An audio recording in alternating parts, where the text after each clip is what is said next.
channel. Sorry, very dry lips today. So today I wanted to talk about positive discipline. So positive discipline is a fairly new concept for us. Since we had our daughter, we always knew that we wanted to be very positive parents. We wanted to be really encouraging and really respectful and loving, but we didn't necessarily know kind of in a parenting sense how we would go about that. So I started learning about Montessori, and I absolutely fell in love with it. It totally fits with the kind of person I am, the kind of person my husband is, and the kind of parents we wanted to be, and what we wanted for our daughter. So we learned lots and lots about Montessori. I read a ridiculous amount about positive parenting, respectful parenting, to get different views and insights. And we immediately started to implement it into our lives and build it into the way that we live. And it's worked really well. So we definitely feel good about the kind of parents we are. And we have our moments where it's not so positive, where we're still learning, we're still growing, and we're still trying to train ourselves on the right way to communicate. But certainly it has had a really positive impact on our lives, and especially our daughter. She's absolutely thriving. We have a fantastic relationship, which is the main thing for us. We always wanted to keep that closeness and that connection, and positive parenting, positive discipline is definitely a way to do that. So I wanted to talk to you about our view on positive discipline and how we incorporate it into our lives, and how it might help you, really. So, first things first, I wanted to talk about one of the main points of positive discipline. So you'll probably know a lot about negative discipline. Negative discipline is yelling, is shouting, is saying no. There might even be violence involved. It's very aggressive. It's very just not nice. It's not at all what we want it to be. Nobody wants to be stressed out all the time. Nobody wants to be shouting. I'm not a confrontational person. I'm very calm, but I don't like shouting. I don't like yelling. I don't like arguments. So naturally, I'm not going to want that, in my parenting style either.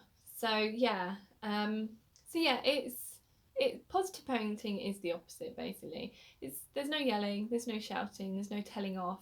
It's about focusing on positive behaviours, encouraging your child to develop their own inner kind of self-discipline, and there are ways that you can do that. So certainly the way that we communicate with children can be a positive way.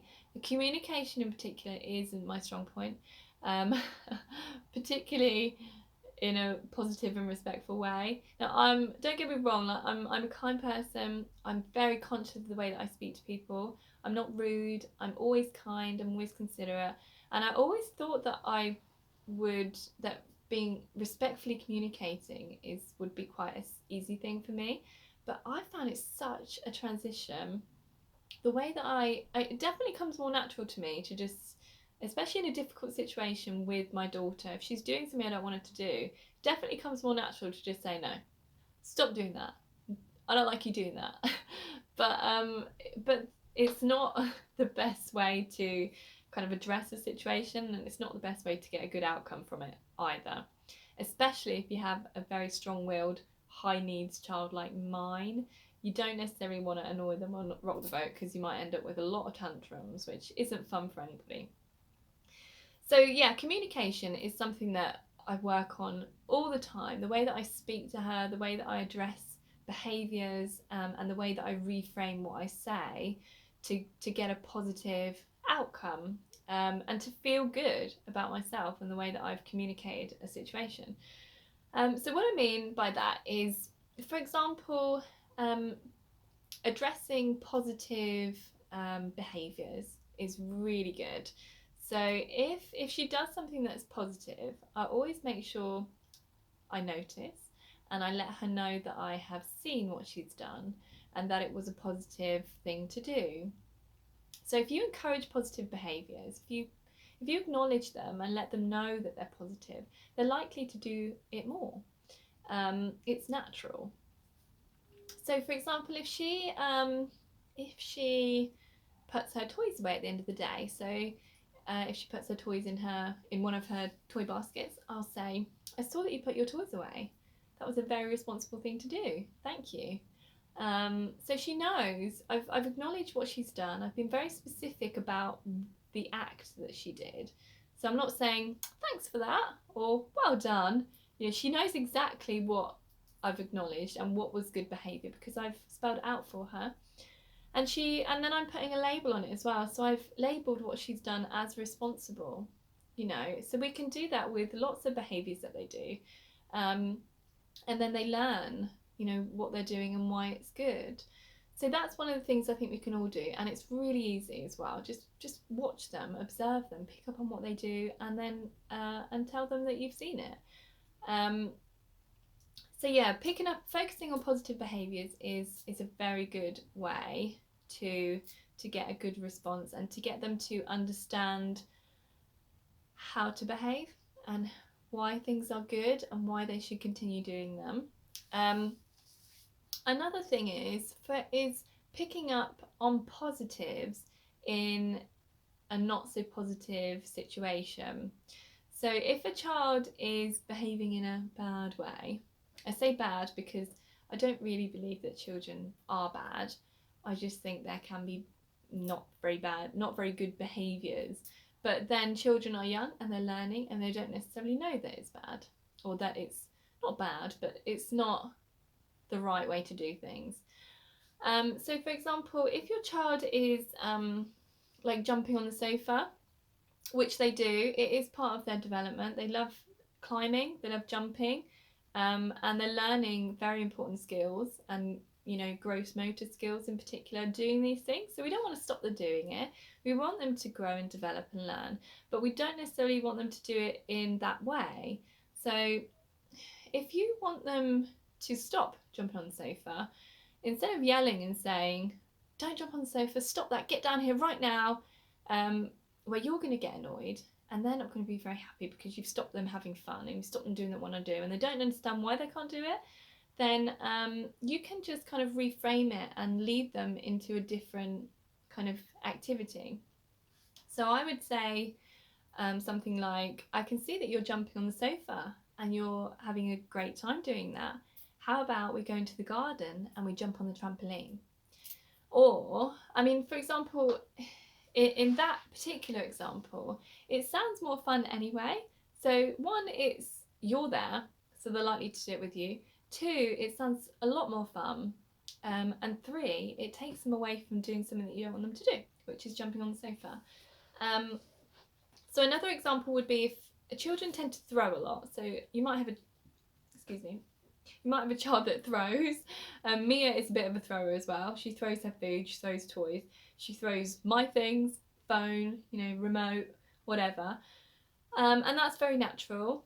They're not doing it to be naughty, they're not doing it to be bad. It's kind of an inbuilt kind of desire. They're very self kind of regulating in their development, children. So they have this desires within them to practice certain skills. It's the body is telling them that they should throw it. The body is telling them that they should practice this skill, and we shouldn't stop them from practicing these skills. Again, we just need to let them practice, but in a safer kind of environment, in a safer way, and in a way that doesn't hurt anyone, that doesn't damage kind of property.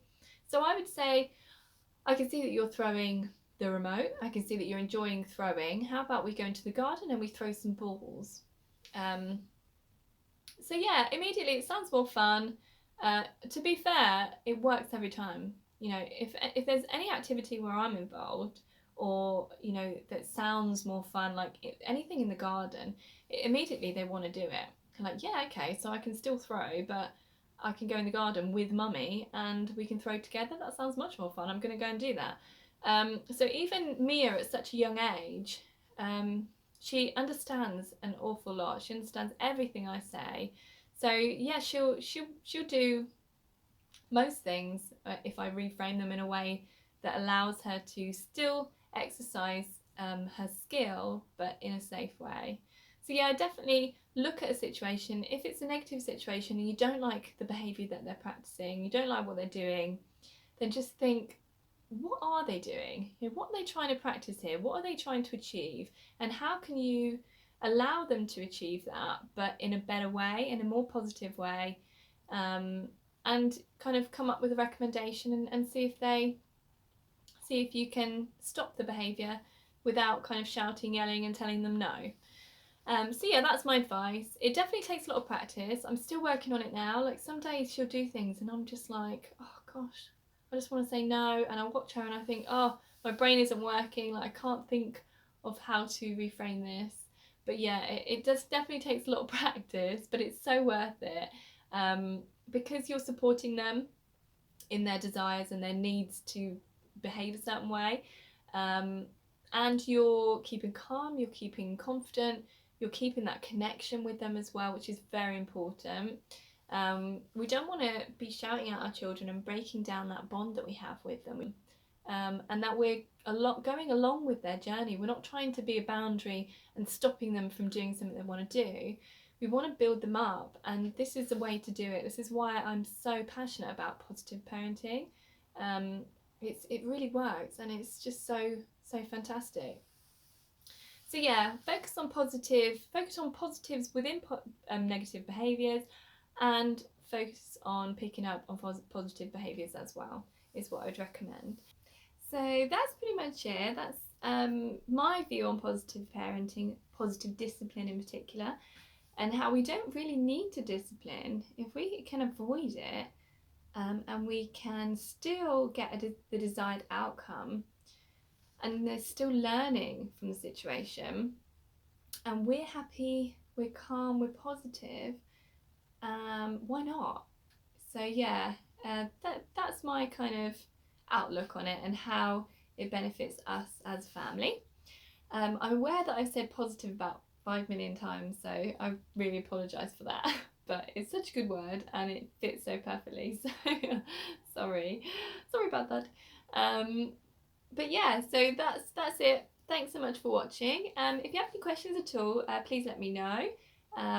The comments are open below, and subscribe if you want to learn more about kind of Montessori, our family, our journey, and yeah, we'll be posting more videos soon. So thanks so much for watching, and speak to you soon.